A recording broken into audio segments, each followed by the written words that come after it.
Tumugod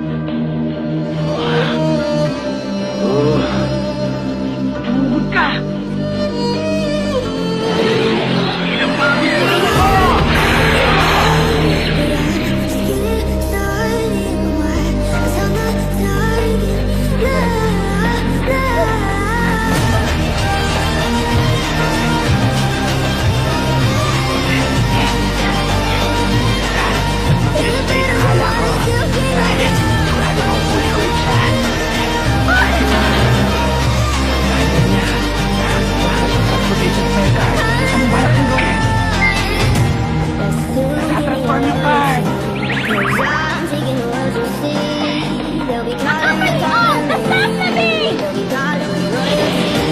Sabi ba niya ako?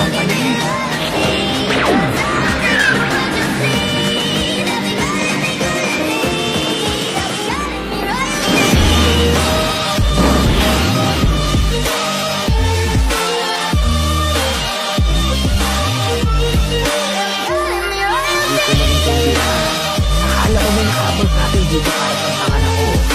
Wala na sa kanya. Bakit pinabala mo ang galing ko dito? Kung tayo lang ang maglalaban. Simple lang ang dahilan. Para hindi na nakatingin ang tulong sa mga kakampi mo dahil ayoko na inistorbo. Ulit mo ba? Hindi ko naiintindihan ang sinabi mo. Ano ka na eh? Ha? Ang sabi ko, mas malakas ako sa'yo. Hirap ako sabihin yun.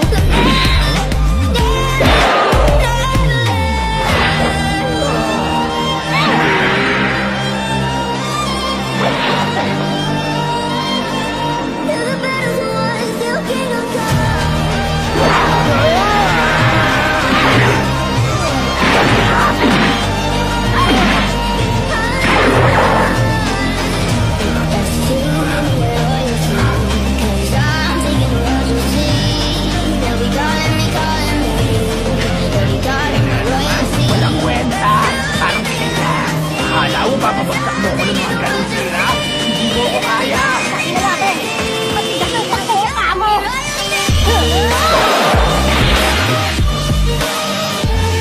Kahit babae ka papatulang sa rin ka, kaya walang samaan ng loob.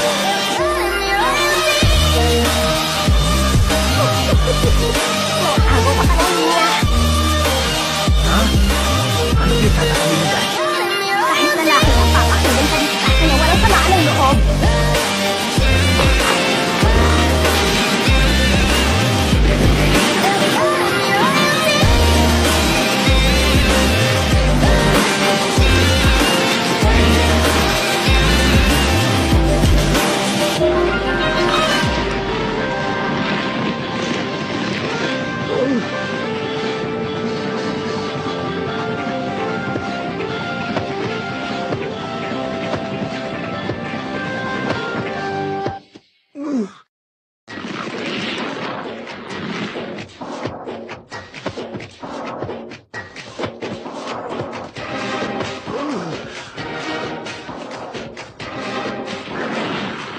Ang mahirap lang pag bumabalik ako sa tunay kong anyo. Hindi ko na kayang kontrolin ang kapangyarihan ko. Kaya madalas, napapatay ko ang kalaban.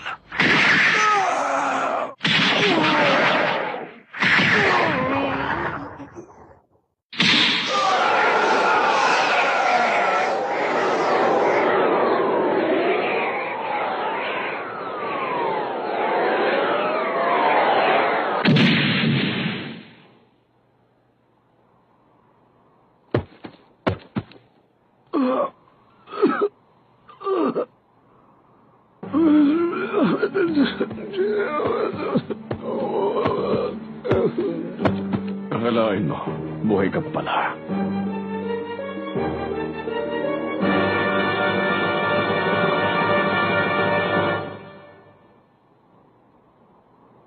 Ang tigas talaga ng pagmumukha mo.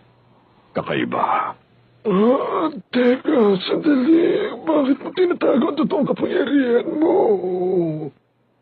May dalawa akong dahilan. Una, dapat nakatago ang alas mo. Ikalawa, tigit sa lahat, ayoko nakikita tong totoo kong anyo.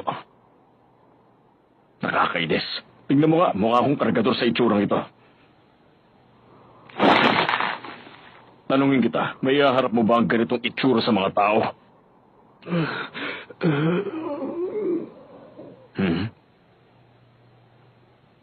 Nakatulog na.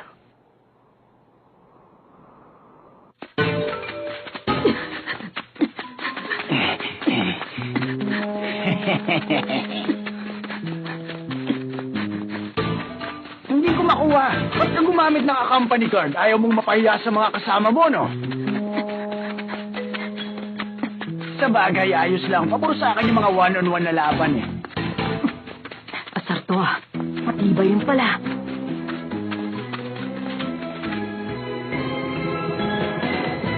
Sigurado kung mas mahusay ako ng konti sa kanya pagdating sa martial arts skill. Pero pagdating sa lakas ng aura, lamang siya. Ang laki ng agwat namin.